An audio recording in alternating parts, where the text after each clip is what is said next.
Good morning, comic book fans. Welcome back to Comics in 5 Minutes. I'm ever-loving host Shorty, and today I'm going to review Time After Time, not the popular song Time. Oh, sorry, Time Before Time, not the popular song Time After Time. Brilliant start, isn't it? Totally got the intro wrong there, but I'm a little bit distracted because we literally just got an extra delivery turn up, which had taken the time to send out literally just this book, but had put an invoice on for this book and another book, and only sent one of them, and it's just thrown me a little bit. I was very much had my head in reviewing Time Before Time, and then this has happened, and now we're like, right, okay, let's try and get my head back on here. So what was I going to talk about? Well, first off, we're going to talk about the cover. This is an art style I really do like. Kind of simple, a bit scratchy, limited color palette. Other than that, just grays. Really, really like it. But there's not what it's like inside, and I remember feeling a little bit disappointed. Not terribly, because you can see that 1987, and that color palette actually reminds me of GTA Vice City. So I was a bit like, okay, yeah, fair enough. But they don't maintain that. They don't have it like as a time period thing. Just in one setting there, they shift through quite a few different variants of it, and it's never 100% uniform, which had me thinking that, okay, fair enough. In a book where you are going to be dealing with time travel, because yes, Time Before Time does involve time travel, maybe it's like a little bit just on me expecting them to use just a color palette as a way of differentiating. Maybe there should be more to it than that. They shouldn't just lay it out simply. And that made me think, yeah, okay, my own ideas in my head there got in the way of me enjoying the artwork. So let's take another look at it. And it didn't take me long to actually really find it enjoyable. They use a certain kind of walleye style. I mean, the page I showed you there was when I suddenly clicked into what I really liked. That is people within the same vague time period, but over several months, having the same conversation. And they have different headlines and things happening in the world. It shows that the world is a place that people live in and things happen. And the fact that these people are still having the same conversation month after month shows an intractable nature to their relationship and what they want out of life. And it's like, okay, that's excellent bit of storytelling right there. That is the epitome of show, don't tell. You don't need to be told everything that's going on there. You can work it out for yourself just by excellent pacing and comic book writing. When it comes to writing, it is excellent. There's some rather wonderful bits of dialogue, and they use the writing to do the more impressive thing, which is the world building. And I'm going to tell you a little bit about the world. I'm hopefully going to avoid too many drastic spoilers for this one. But it's set 2141. And there is an organization called the Syndicate, almost certainly some kind of true crime, some organized crime thing going on there. And they use their access to time travel to basically make people pay money so they can disappear. Really kind of a cool idea.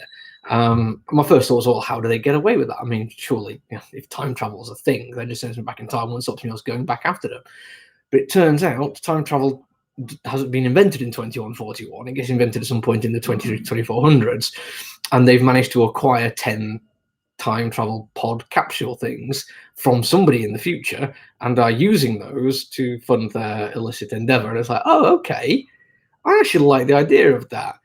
Because when time travel is invented, the whole thing is like, well, once time travel is invented, everyone's going to be there because then time travel is there for everyone. It's like, no, if you have it set up so like the people in the 2400s would make it illegal to go back in time, then the criminals will see that as an opportunity. And it's like, yeah, okay. Again, I mean, you do get told a little bit of this, but a lot of it is just me putting stuff together in my head, trying to figure out like how I'd make this world work. I do this quite a lot, by the way, watching movies and TV shows. If there's something vague and ambiguous, I'll always be like, oh, headcanon in my own things. And it's like, oh, that's how it works. It makes sense to me, so that's how it works.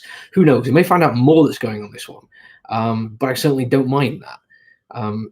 Pretty much the only thing that bugs me about it, and it's a tiny little thing, something bad happens to one of the main characters, and there's a bit of an almost jokey reference to, well, surely we could just go back and fix that.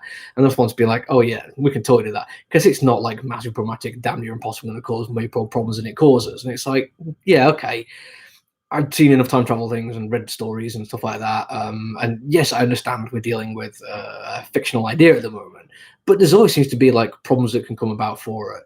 And that's why traveling back in time and changing things is usually frowned upon. Think of the Back to the Future Trousers of Time, and the Avengers circular nature of time travel. It's like, yeah, there's always going to be reasons why it shouldn't work. But just to kind of cop out and be like, well, we're just not even going to try, because kind of you get the sense they've been told it's a dangerous thing to do and cause more problems without actually knowing what's going to happen to them. It feels like there could be more of a thread to pick at there, but there's certainly enough going on. The organized crime thing is going to be a major thing, I think. You've got a final act kind of tragedy going on, and there's also some rather wonderful portrayals about things that can go wrong when time travel doesn't go the way you expect it to. Not necessarily going back and changing the past. What happens when you end up in a situation which you're clearly not prepared for?